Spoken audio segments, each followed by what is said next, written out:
Is it possible to beat DEATHWORLD Factorio when the biter bases are able to withstand this? Fire, laser, bullets, artillery, they seem to be immune to it all, sir.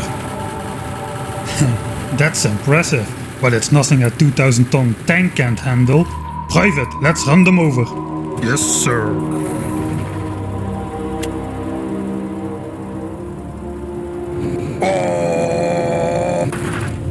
Well, it looks like the only way we can destroy them is by deploying the unthinkable weapon.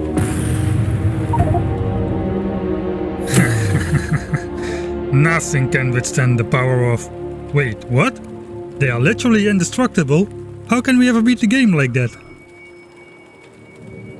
Well, that's what we're here to find out today.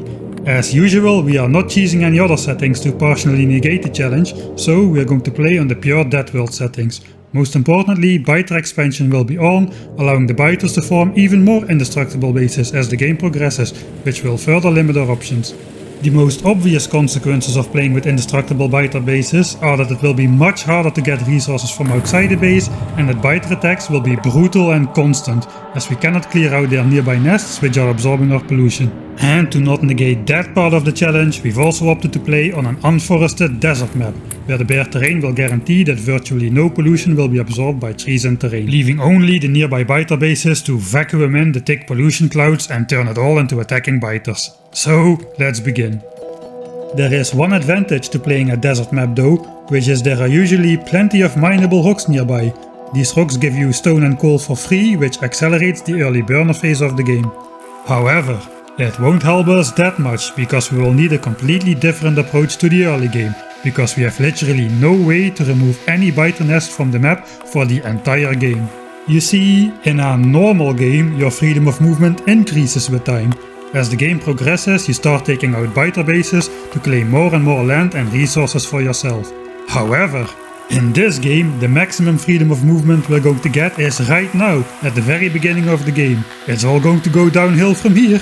Because biter expansion is on, they will slowly start to take over more and more unclaimed land around our base, blocking our rite of passage and slowly denying us access to the vital resources outside of our starting area. So after a quick burner miner phase to get a couple hundred plates, and right at the moment the biters start to smell our pollution, we deconstruct everything and are going to focus on exploring as much terrain as we can, while we still can.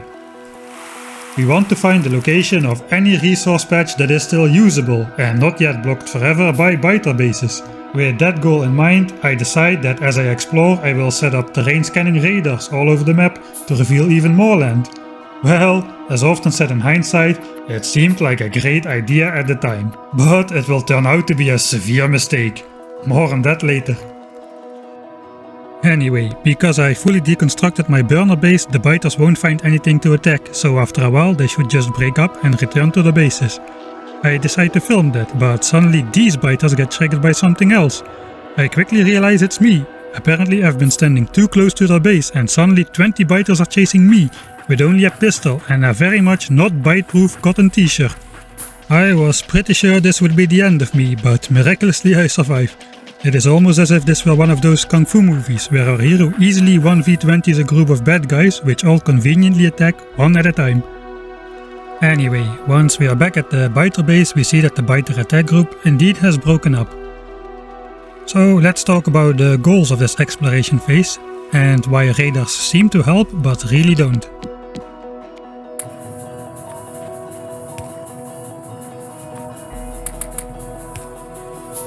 First, we want to generate a lot of faraway terrain, so the biters have plenty of options to expand to locations somewhere other than close by or even directly in my base. Because remember, once a nest or worm spawns, there is no way to get rid of it and that area will be lost forever.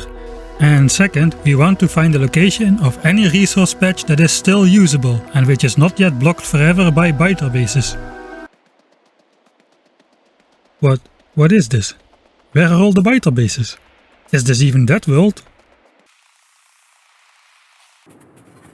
Oh, never mind, this is DeathWorld.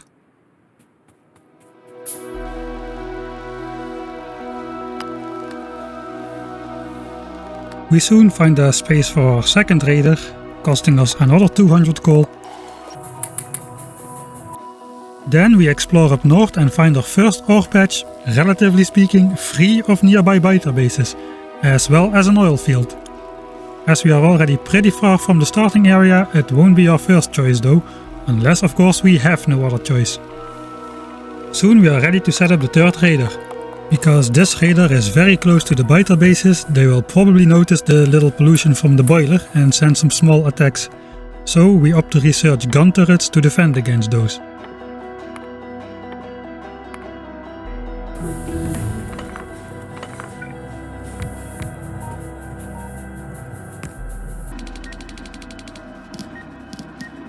Nice, but here's the problems. Yes, problems. You see, the first raider has already eaten through its 200 coal before we're even setting up the third raider, and it really hasn't scanned that much new terrain. So instead of using my resources from the first mining phase to, say, research useful techs like military 2, I'm wasting both those resources and my time to fruitlessly try to reveal more terrain. To make it even worse, as all of the raiders are located next to a water source, a lot of the revealed terrain is just empty chunks of water, which are not valid biter expansion locations anyway. And to top it all off, a hidden game mechanic is that the game already generates new terrain for free around the player's current location at a speed of about 1 chunk per second. That is about 30 times faster than a coal chewing raider does it. Now, while this terrain doesn't show up as explore terrain on the map, this terrain functions exactly the same like explore terrain, in that it is still valid for biter expansion. So, given that I spend a minute or two in the area around where I set up the raiders anyway, the game already generates way more terrain around the raider than that the raider will reveal during its working life with only 200 coal. But I'm a smart guy, so here I fortunately realized that this is a fruitless endeavor, and from now on I will stop wasting my resources and wait, what are you doing? Oh no, that's great. Apparently my solution is to start supplying the raiders with not 200 but 500 coal per location, in the hope that sometime in the future they scan beyond the hidden generated terrain. Genius. Not only am I wasting my time and my current resources, now I will have to spend even more time in order to mine a bazillion coal rocks to fuel all of the raider operations. Fortunately, Factorio DeathWorld sounds like a very forgiving map style, so I'm sure we'll be okay and no restarts will be necessary. Well, that seems like enough exploration on the north side, and these raiders and turrets are so expensive that I've already run out of iron.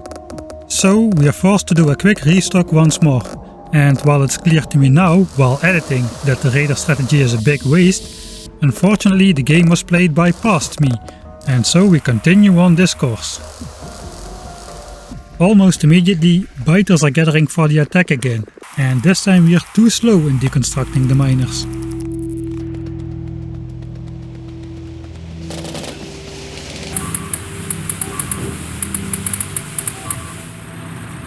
So anyway, while the raiders are an expensive mistake, the exploration itself still is very useful in generating more faraway terrain for the biters to expand into later.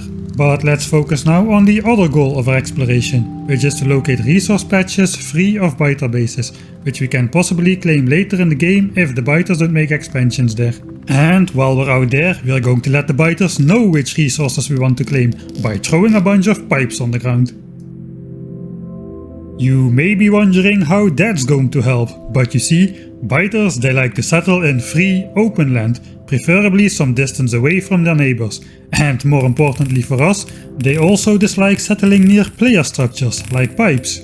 So while these pipes are far from a guarantee, it at least reduces the chance the biters will choose our future resource patches for expansion. With both these exploration goals explained, there's not much more to say during the rest of my exploration phase, so enjoy this small montage instead.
While we head out to explore the last few unexplored chunks near the base, we stumble upon this.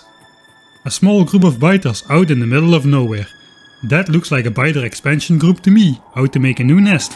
So let's shoot first and ask questions later. Before they have the chance to spawn anything indestructible, I quickly kill them, and when checking the map, the blinking green circle confirms that it was indeed this very chunk which was selected for biter expansion. Now that is some sheer luck. Anyway, we arrive back home from our journey. The results of our exploration and radar placement is indeed that we explored and revealed a sizable chunk of land. Once more we check the command to reveal the hidden chunk generation, to see if at least some of our radars are generating actual new terrain. And the horrible truth is, it seems not. As the command reveals new terrain around the complete visible edge of the map, all that the radars did is revealing terrain that was already generated anyway.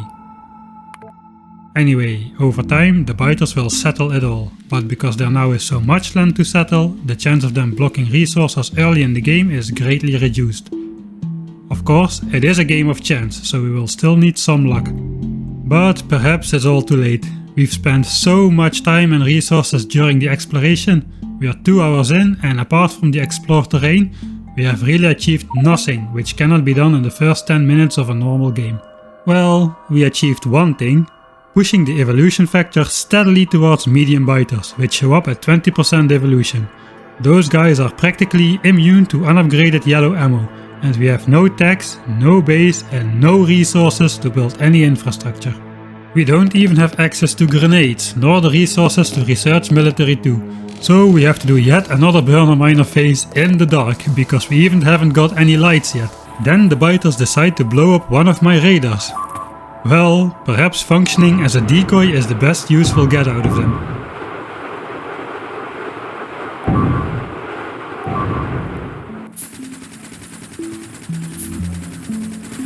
Not before long we feel it's time to pack our bags again and run away.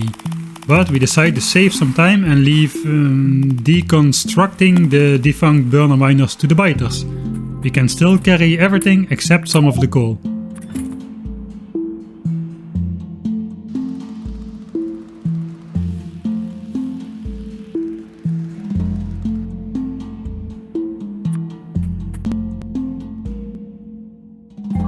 And pretty soon the alarm sound rings. Thanks biters, we should be arriving back to a clean blank slate to build on. Fortunately, I was just in time to pick up the chest with left behind coal. Anyway, we set up a simple science area, but by the time we mined enough resources and then converted those resources into a research military 2 techs, the evolution factor has creeped even closer toward medium biters. So we opted to spend part of our last resources to complete most of the red science tree, including ammo damage upgrade 1. It might seem like a small upgrade, but due to the way biter armor works, it actually doubles the turret's damage output against medium biters. Now we might be able to sting them a little instead of just tickling them. But all fun aside, it seems hopeless. I contemplated restarting and skipped the terrible raider strategy. As you may have seen in my Ultimate DeathWorld challenge, it's already near impossible if you do the strategy in a timely manner, with only small biters running around. Now, with 2.5 hours down the drain already and medium biters about to drop by and ruin all the fun, I don't know man. But then I decided to man up and not go down without a fight. The burnt hand teaches best anyway. So let's start building, or well, designing is the more fitting word I guess. So here we are laying out the base with ghost placement, because once we start with the pollution, we won't have the time to ponder over design choices between the building and the fighting.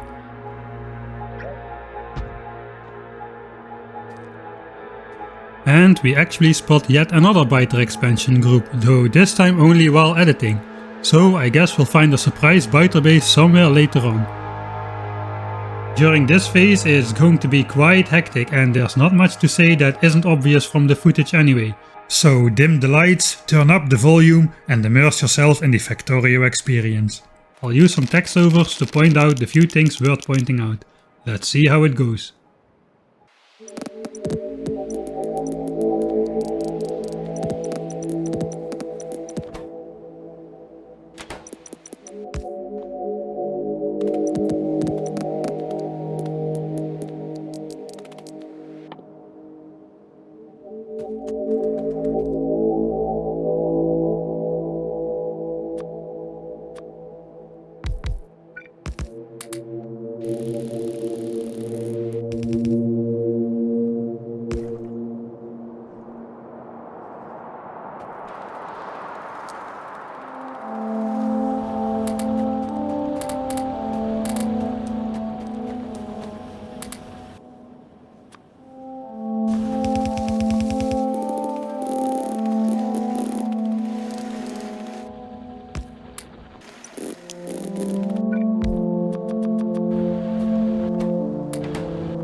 Right, my grenades.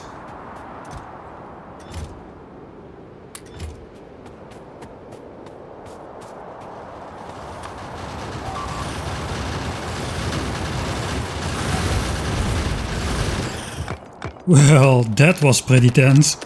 I'm praying the biters ignore my unprotected chests, which contain my hopes, my dreams, a chance of a better future. I'm afraid to place gun turrets near my chests, as that may just result in drawing in the unwanted attention in the first place. And if I'm not there personally to assist with grenades, the biters will quickly gobble up everything inside. I don't think I could have clinged on to life much longer. The amount of medium biters in the attacks was getting out of control real quick, and the evolution factor is on the verge of adding in the ranged spitter enemies in the mix. We truly reached the important flamethrower tech in the nick of time. But although we do have the tech now, we don't have oil to feed them, nor do we have any base at all anymore really, and I don't think we've managed to collect a sufficient amount of material in these chests to start off our next base. At least, now that we are no longer producing pollution, the fierceness of the biter attacks should slowly diminish, and with a little time, the biters should leave us alone completely until we have a base again. So, to you I say, if you're having biter problems I feel bad for you son, I got 99 problems but a base ain't one.